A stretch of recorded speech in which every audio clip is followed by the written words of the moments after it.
Hello again, RC enthusiasts. I'm Onyx Cobra 6. Today, I wanted to show you some of the components that I like to use in my FPV systems.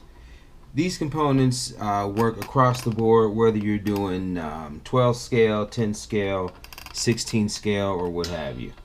I thought we would look at some of the basic components that you'll need. And then some of the more specialty items that you could add to them, and then some of the ways that you have to connect these items all together. And then we'll do some show and tell, and I'll show you some of how I have this stuff tied in. Also, I wanted to take a moment to thank subscribers new and old. I really appreciate it. I enjoy answering questions, and anything that I can help with as far as anyone's builds, I'm always happy to do so. So thank you, and let's get into it. Putting together an FPV system for a model is pretty straightforward. Most of the components I've got here are found on Amazon or eBay and are pretty inexpensive. On the transmitting end, or on the model itself, you'll need to have a camera to capture the image, some sort of transmitter to transmit the image, and a power source for the transmitter and camera. And then on the control end, you'll need a receiver to receive the radio signal and some sort of monitor to view the signal on. In most cases, it's a 2-in-1 unit where you have a receiver built into a monitor. These are pretty budget friendly. This is a module that you can attach to your phone, and then through an app your phone becomes the monitor. So something like this runs about $25 or $30. You have small receiver units like this, which are between $45 and $50, and items like this are usually around $60 or $70. From there you get into FPV goggles. I mean, these are pretty old, but these get into the hundreds of dollars. So these are usually your more budget friendly items. Okay. Just for the sake of time, we're going to be dealing with the transmitting side. So these will be the three minimum components that your model will need to be carrying. I use the Runcam Nano 2 mainly because it's inexpensive and readily available.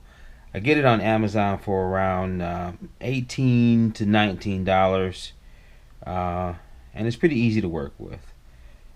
The other camera that I like to use, I use this as my B cam, is a Wolfwhoop C5 Micro.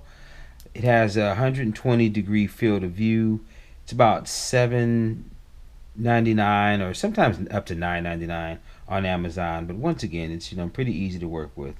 So you can see it's got 3 leads coming off of it. You've got your signal wire, your power, which is usually 5 volts, and your ground. The biggest driving factor in the camera usage for me is the size. Next thing that you'll need is a transmitter. Now I've got a couple 5.8 gigahertz transmitters here. These are also readily available on Amazon. These two do not have a 5-volt output for your camera. Now that's something that you are going to want to look out for, because what that means is that if they don't, then you'll have to supply your camera with power from some other means. There are situations in which you do want to do that.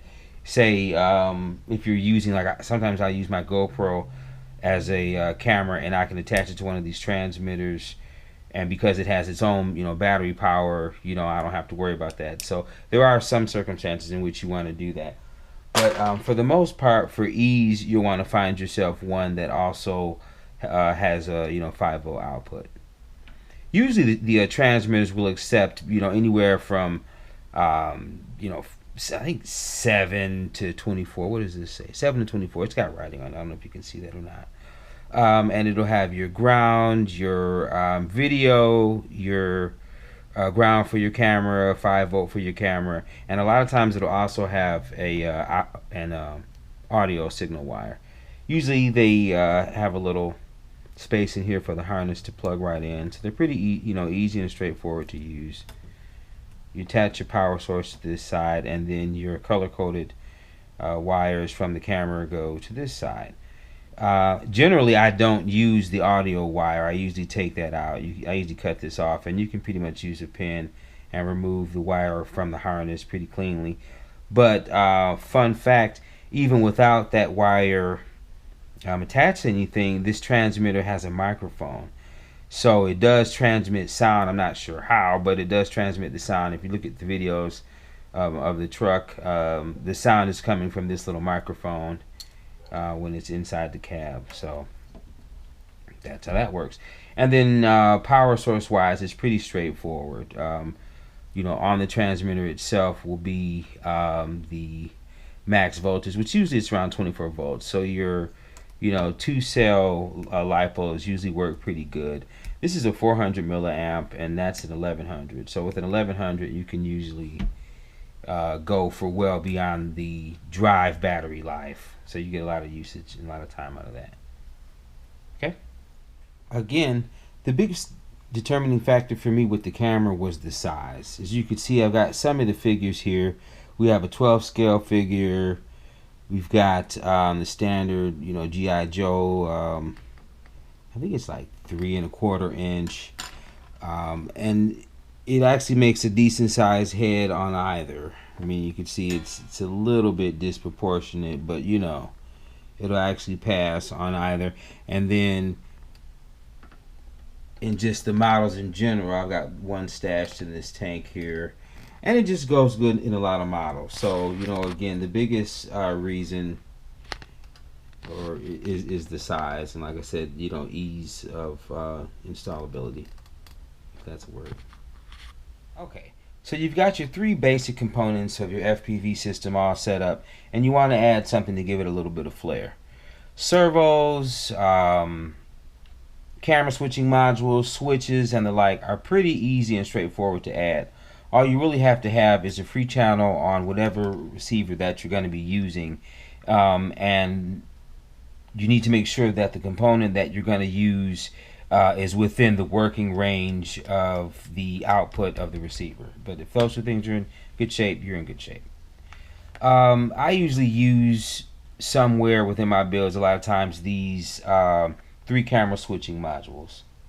They're pretty straightforward, easy to use. All you have to do is put basically what amounts to a servo wire on the control end, which goes to the receiver, and then up to 3 camera leads. This is what you do with your little 3 wires coming out of the camera. You've got your power, your negative, and your signal, and you attach those, and then you've got an output that goes to your receiver, and you can add usually up to 3 cameras for every one of these modules.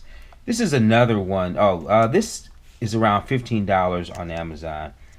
The smaller red one is actually a 2 camera module. It allows you to switch between 2 cameras, but it comes without the connect, so you have to solder those on, and it was roughly the same cost as the 3 camera module, so it just seemed a better value to go ahead. I mean, there are times where I only need 2 cameras, but if you only need 2, then you just connect 2. I mean, the module's a little larger, but overall it just seemed to be a better value.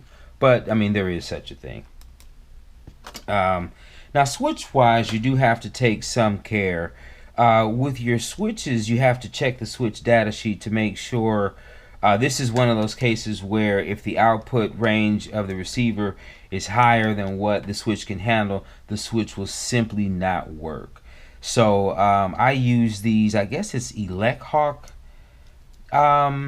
switches, because they you can run a higher current through them, and I've had no problems getting them to work with the receiver. Some of these non-branded or cheapo ones, they'll work as long as the receiver output is below like 5 volts or like 5.1 volts. So I usually like to run 6 volts, so I just usually go ahead and use these switches. They also have the 4 current switches when you're powering like LEDs and other items directly from the receiver and you're not using it. You see these have a lead for an external power source, so I use these if I'm gonna be running say an accessory item that's gonna be on 7.4 volts or you know where it's not powered by the receiver, and I use these if I'm just running LEDs.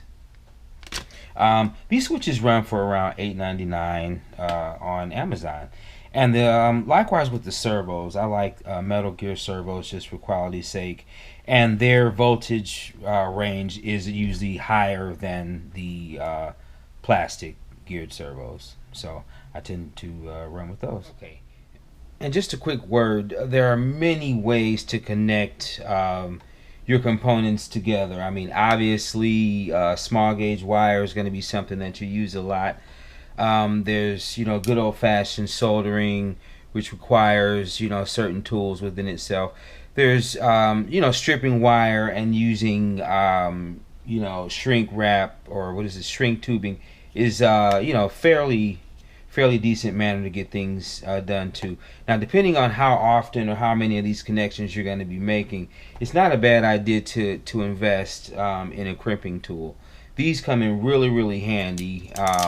And I find myself, even if I may need to shorten, servo wires or existing connections, and getting one of these as well as one of the corresponding kits. Usually it'll come with a kit. I've gone through one and had to order aftermarket connectors and such, but they usually will come with a large amount of them, on these little metal things, and they'll last you a good while. So if it's something that you're going to be getting into, something like this will run you around. I think this cost me like $25, and I've had it for every bit of about 3 years. I've only had to purchase one set of aftermarket connectors because I ended up using them all.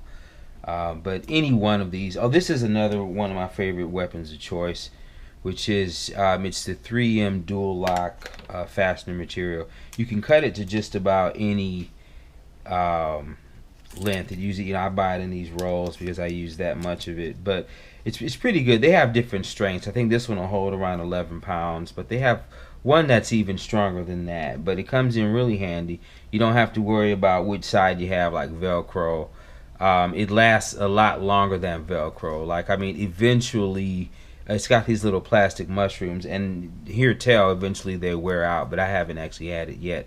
I've had some of this on some of my drones, that I haven't flown in 10 years, and the stuff is still holds pretty well. So that's another item that I use a lot of, as well as for finishing sake, this braided wire. I guess it's braided wire covering. It comes in different diameters. It actually stretches, so if you can get a pretty fair bundle of wires through this stuff, but you can get it in different lengths. I got this on Amazon. I've had both of these for a couple years now, but it'll last you a long time. And that's just, extra stuff if you're trying to finish your project and have it come out looking elegant. I mean, I understand sometimes you just want it together and working. Other times you want to give it a good finish. So these are just some of the items that I use. Okay, here we can see how a lot of this stuff comes together. Pretty much it's the same thing whether I'm doing the 16 scale or 12 scale. The 12 scale guide does look a little crude, but it's before I discovered these awesome Valiverse characters, so I'm currently going back through and revamping that. But anyhow, okay, let's see. I have the drive shaft also disconnected because I don't want this thing going off the table. But there's where, again, the steering coincides with the head movement pretty well. So headlights and tail lights. The drive shaft is just connected with that forward. There's reverse. We got our reverse lights.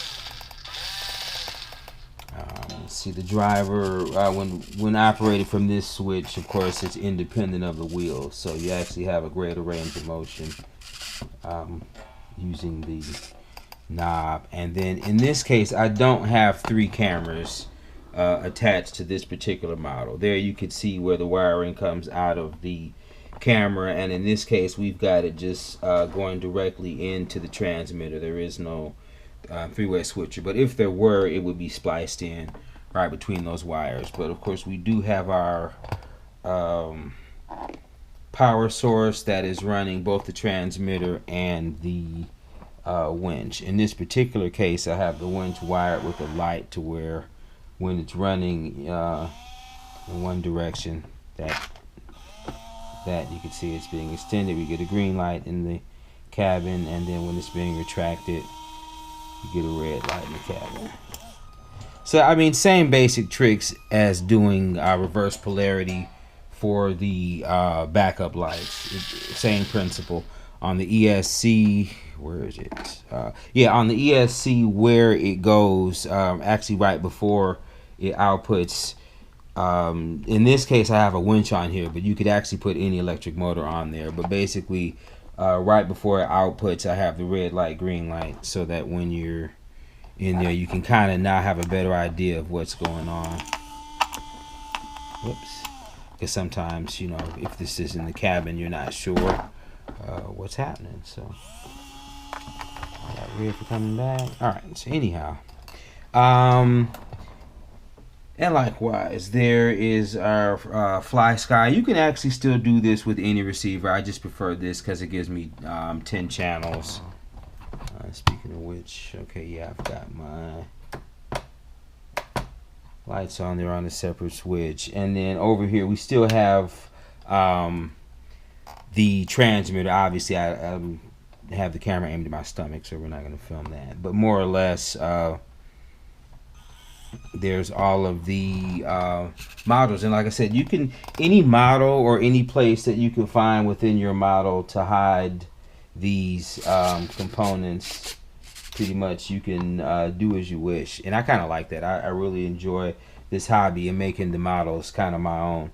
So thanks for watching. I really appreciate it. Tell me what you're working on. Are you doing, is anyone doing this on a 12 scale or is this 16 scale? I favor this FPV model, but I know that, you know, WPL, there are a lot of those. Those tend to be smaller and don't have as much room as I would like to be able to store my electronics. But is anyone considering doing FPV on a WPL? I also have 16 scale tanks as well as 110 scale crawlers. So if there's any questions or anything that somebody wants me to cover, just give a holler. Thank you for watching and have fun.